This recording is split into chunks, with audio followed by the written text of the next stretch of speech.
ईर्ष्यालु सास के जलन का कारण अपने पति को बहू की तारीफ करते हुए पाना। जब ससुर अपनी बहू की तारीफ करते हैं तो अधिकतर सास को अच्छा नहीं लगता।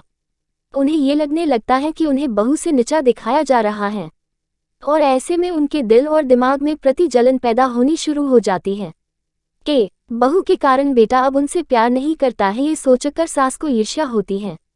ये बेहद जरूरी कारण है ईर्ष्यालु सास के अपनी बहू से जलने का।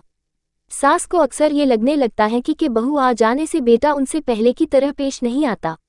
उनके दिमाग में गलत बात घर कर जाता है कि बहू के कारण उनके बेटे की जिंदगी में अब उनकी कोई अहमियत नहीं रही है। ईर्ष्यालु सास से कैसे जाने जलन का कारण बहू का ज्यादा हुनरमंद होना ईर्ष्या का कारण। ये सच है कि बहू का अपनी सास से ज्यादा हुनरमंद होना भी ईर्ष्या का एक प्रमुख कारण है। बहू के पास अगर सास से ज्यादा कार्यकुशलता और परिवार को अच्छे से चलाने की समझ है तो ऐसे में अक्सर सास को अपनी होनी शुरू हो जाती है।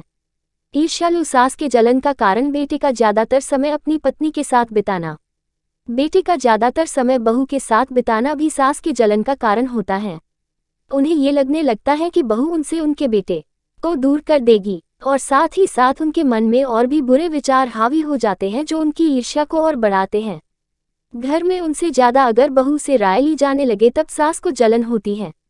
जी हाँ, अगर घर में उनसे ज्यादा बहू से राय ली जाने लगे तब सास को जलन होती ही है। सास को ये लगने लगता है कि घर की सत्ता उनके हाथ से निकल रही है।